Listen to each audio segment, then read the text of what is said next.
Good morning. I'm Valerie Castro in for Joe Fryer. And I'm Savannah Sellers. Thank you so much for joining us on a Monday morning. We're going to get started with that severe weather that is wreaking havoc across the country this summer. At least 5 people are dead and several others are missing after a weekend of strong storms caused flash flooding throughout the Northeast. And this severe weather also caused problems for air travelers. More than 1,500 flights were canceled on Friday, disrupting travel across the country. And while the southwestern U.S. has been battling extreme heat for weeks, now southern Europe is also seeing dangerously high temperatures, forcing officials to close popular tourist spots. We have full coverage of all of this extreme weather this morning, and we're going to start with NBC News correspondent Kathy Park. She's just outside of Philadelphia in Bucks County, which was hit hard by flooding. Kathy, good morning. Over the weekend in the Northeast, turning deadly here in Bucks County, Pennsylvania. At least 5 confirmed fatalities, and crews are still searching for 2 missing children, siblings. We have learned that they were actually visiting the area with family from Charleston, South Carolina, and unfortunately, their mother is now among the dead. But here in Washington Crossing, where we are right now, you can see how bad the situation got. The floodwaters so intense, it actually buckled roadways. Part of this bridge broken apart, and there is debris scattered everywhere. In fact, one official told us yesterday that he has not seen anything like this in 44 years. This morning, crews will be back out assessing the damage and also searching for the missing. But as you can see, a lot of the roads in the area are still impassable. Back to you. Kathy, thank you. Well, while extreme heat has gripped the Southwest for weeks, temperatures in the triple digits are also scorching southern Europe. Parts of the Mediterranean are expecting near record-breaking temperatures today. 15 cities in Italy, most of them in the country's center and south, are under heat advisories, and people there are trying to keep cool in any way they can. Meanwhile, in Greece and in Turkey, the weather is so warm officials have closed several popular tourist spots as a precaution. Let's bring in meteorologist Michelle Grossman for your forecast. Good morning, Michelle. Good morning to you both. And yeah, it just continues the sweltering heat in the south, the west, portions of southern Florida. We're looking at temperatures once again into the triple digits. In the southeast, if you're not going to be into the triple digits, you factor in the humidity, it will feel like over 100, even over 110 in some spots. So this morning, 13 states under heat alert, 73 million Americans still dealing with some really dangerous heat. From the southwest to the south central states, we have excessive heat warnings. That is in the hot pink. We have heat advisories. We've broken so many records week after week after week, and it's all due to this area of high pressure tacked in place. It is pumping in this hot air, and it's going to continue to do so. We have no relief in sight. We're going to see it actually expand over the south central states over the next couple of days. But taking a look at some records that were broken, Death Valley set a new daily high of 128 degrees on Sunday. Phoenix today marks 18 days of 110 degrees plus, and that is super dangerous. It's so taxing and fatiguing on the body. El Paso record 32 days of 100 degrees or more, and we're going to see more 100-degree temperatures there throughout this week. Now, we're going to break records today. We have temperatures into the triple digits in so many spots. Phoenix today, 115. The record there is 116, so you're going to get close. 101 in Amarillo, 100 degrees in Corpus Christi. You'll either tie or break that record. And then we're looking at portions of the Tennessee Valley into, or the Carolinas too, into the 80s. The southeast, you're going to be into the 90s, but feeling like over 100 degrees. Tomorrow, same story. More records will fall, and we're looking at 109 in Wichita Falls. The record there is 110. Phoenix, 118. 104 in San Antonio. Birmingham near 100 degrees, 98 degrees. The record of 99. Jacksonville, you're going to be close to at 97. Then as we go throughout the rest of the week, no relief in sight. So it's going to be that same story. A big weather headline this week. Once again, we're looking at Lubbock, Texas, 106 on Wednesday, near 100 degrees Thursday, and also Friday. New Orleans, you're going to be near 100 degrees also Thursday and Friday. Now, that's in the south central states, the west, but we're also talking about southern Florida. This has been a big story because the waters off Florida near the Key West, or near the Keys, 97 degrees. That is the water temp. That is spa-like. It feels like a jacuzzi, and that's certainly impacting the weather. And that's why we're seeing these temperatures as high, and also the heat index feeling greater than that. So Tampa today, it's going to feel like 103, feeling like 107 in Naples. It's going to feel like 105 in Miami, and feeling like 105 also in Key West. And no relief in sight there either. We're looking at Tampa into the mid-90s. You factor in the humidity, it'll be more than that. Key West, Miami, also temperatures into the 90s. That is the heat portion. Let's talk about some better news. So we have that northeast radar. We had all that rain that came through yesterday. Heavy downpours Saturday night, also Sunday, causing that deadly flash flooding in portions of Bucks County. And today we're starting to clear cleared out. We're drying it out. This is much needed relief. We have a few lingering showers left over in eastern Maine, but looking much better than yesterday. We still do have a flash flood warning where you see the red there in portions of New England, but doing a lot better. And we will continue to do that, although we're going to bring back the rain as early as tomorrow. We do have some storm chances, though. 8 million at risk in portions of the Ohio Valley, the Tennessee Valley, back through the plains, where you see that yellow shading. That is the likeliest spot of seeing some strong storms, including Louisville, Nashville, also O'Neill. 8 million people at risk with hail. That's going to be one of the biggest threats. Also strong winds gusting up to 60 miles per hour. Remember, any of these storms could produce some really heavy downpours, so we could see some flash flooding as well. And also with those strong winds, some power lines, some trees could come down. Low threat for tornadoes, not zero, though, so we're going to continue to watch that. And then, guys, tomorrow we're going to see that move off into portions of Missouri and also Illinois. A little bit of Kentucky, too, could see some strong storms. So we're just stuck in this pattern that will not budge. We really are. To hear about that heat wave in Europe also. Oh, I know. I mean, oh, my goodness. All right, well, we will keep talking about it. It's important stuff. Thanks, Michelle. Sure. Thank you. The search for a mass shooting suspect in Georgia is finally over. The suspect, Andre Langmore, was shot and killed by police during an intense standoff on Saturday. Authorities say the 40-year-old is responsible for killing 4 people in a city south of Atlanta. 2 officers, a sheriff's deputy and a police officer, were hurt during the shootout. Police have identified the victims but did not reveal any motive. Turning now to the war in Ukraine, and Russian authorities say a mother and father were killed and their daughter was injured in an explosion on the bridge linking Crimea to mainland Russia. Moscow blames Kyiv for what it has described as a terror attack. Ukraine's public broadcaster reports that it was a special operation by Ukraine's security service and the Navy, citing multiple law enforcement sources. But the defense ministry is not commenting. NBC News foreign correspondent Matt Bradley joins us now for more on this. Hey, Matt, good morning. So we understand Russian investigators are at this scene. Walk us through what we know right now and what we're hearing from each side. Yeah, well, this is still quite recent, so, information is still coming in. So in addition to what you've just said about the incident, we're hearing from the Russian side that the damage was the result of probably drone strikes that slammed into the bridge overnight. And you can see those investigators, they're working now. The bridge appears to be damaged, but it's at least somewhat intact.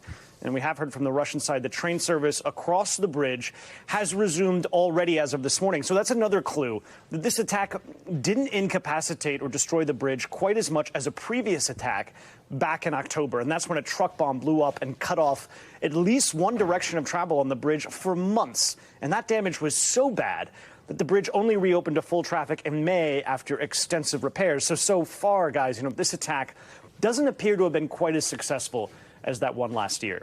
Yeah, and Matt, so let's talk about this report by the state broadcaster. Ukraine's security services planning this attack with the Navy. According to that report, what do we know about those details? Yeah, well, and the Russians are actually saying that the UK and the US were also involved in planning this attack, though that's really just an allegation at this moment. So the reaction from Kyiv, guys, has really been typical. Even though this bears all the hallmarks of a Ukrainian operation, the Ukrainians have not officially claimed responsibility, and they almost never do. So again, this is their normal routine. When it comes to attacks deep inside Russian territory, they almost never claim responsibility. And they are trying to maintain some kind of plausible deniability, even though it seems implausible that they weren't involved. But, like the last time this bridge was destroyed, Ukraine's security services published a short poem on Telegram that said that the bridge had gone to sleep now for a second time. So it's kind of a cheeky response, even though they're not claiming responsibility. Right. Matt, now that this war has been going on for almost a year and a half, there's so many aspects of it that we haven't talked about in a while. One of those being that grain deal, this UN-brokered grain deal that was so important for continuing a food supply across the European continent. That is expiring today. Could the fact that this attack happened dash any hopes of renewing the agreement? Because we know at this point Moscow has halted its participation in that deal. Yeah, it's a really good question. It's hard to know because, Russia has pulled out of this grain deal before. And as I mentioned, there's been previous attacks on the Kerch Strait Bridge. So the two aren't necessarily connected. And actually, the Kremlin spokesman, Dmitry Peskov, he told reporters today, specifically answering that question, that the bridge attack wasn't connected to Moscow's suspension of the grain deal. And it's important to note he used that word suspension. So, they could still snap it back into place. And I don't think they're connected either because the grain deal was always supposed to expire at the end of the day today. So the question will be, will diplomats be able to renegotiate the deal? And that is a deal that's so crucial, as you mentioned, to provide grain for the developing world, but also It's the only real diplomatic negotiation successfully that has gone on between Russia and Ukraine. So it represents really the only real contact between these two countries at war. So it's crucial not just for the rest of the world, but for the prospect of negotiations that could one day end this terrible fight. Absolutely. Guys. Matt Bradley, thank you very much. Staying with Ukraine, the U.S. delivery of those controversial cluster bombs arrived there last week. The munitions are banned in more than 100 countries.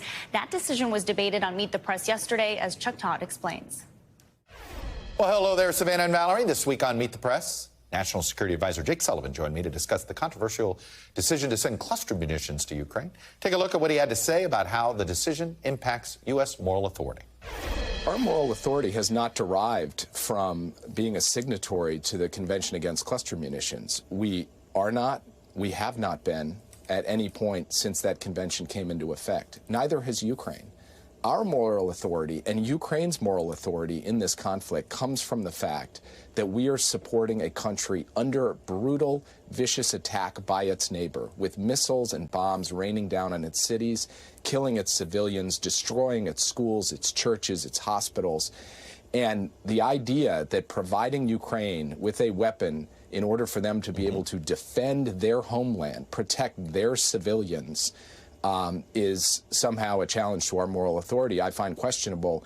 I would say that we are stepping up to give Ukraine what it needs in order to not be defenseless in the face of a Russian onslaught. We are simply not going to leave Ukraine defenseless. The president was determined on that point, and we remain committed to that. Is the United States out of the manufacturing of new cluster munitions? Are we not going to, will we replenish this stockpile or not?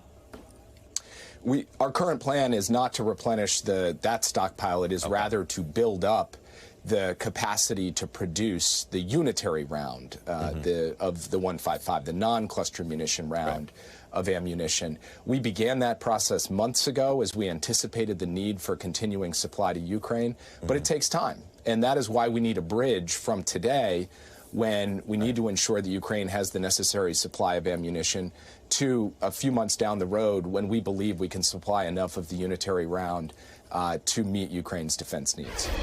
See my full interview with him at meetthepress.com. You can also get a lot more Meet the Press right here on NBC News Now, every single weekday at 4 p.m. All right, Chuck, thanks so much. Well, the historic dual SAG-AFTRA and WGA strikes are marching forward, bringing Hollywood to a halt. Production on some major projects, including Gladiator 2 and the next Mission Impossible film, have all been halted. And over the weekend, despite the strike, Disney still held the red carpet world premiere for its Haunted Mansion movie, using costume characters as stand-ins for the actual actors in the film. NBC News correspondent Dana Griffin has more. While Hollywood is no stranger to disaster movies, this comet is what we call a planet killer. It's the off-screen drama capturing the world's attention. I just think it's a battle worth fighting. This week, 160,000 actors joining Hollywood writers on the picket line, shutting down productions around the world. The world will remember this day. And stopping all promotions ahead of summer's biggest blockbuster weekend. It's also a huge deal for me to be in lockstep with all of my peers. The cast of Oppenheimer left the movie's London premiere before the curtain rose, after SAG-AFTRA failed to reach an agreement with the Alliance of Motion Picture and Television Producers, which represents studios including NBC Universal. Maggie! Maggie, the cat is alive! It's the first joint strike since 1960. When then SAG president Ronald Reagan waged a months-long battle with the studios and won the creation of the residual payment system. For the first time, actors and writers got paid when their movies reran on television. Flash forward to 2023, a near-identical battle is being waged amid the seismic shift towards streaming and the growing threat of AI. Whatever Francis told you the last 5 years, don't believe a word of it. Netflix broke open the industry model with House of Cards, forever changing the way creatives were compensated. By keeping their viewership private, Netflix upended the residual model that made the writers and casts of shows like Friends tens of millions of dollars in broadcast syndication every year, now paying them up front, but not rewarding success for hit shows. The Writers Guild and SAG-AFTRA demanding change. To create a whole new business model, but not be willing to change the contract that was predicated off of a completely different industry is insanity. While eyeballs have shifted from cable to streaming, studios are struggling to catch up.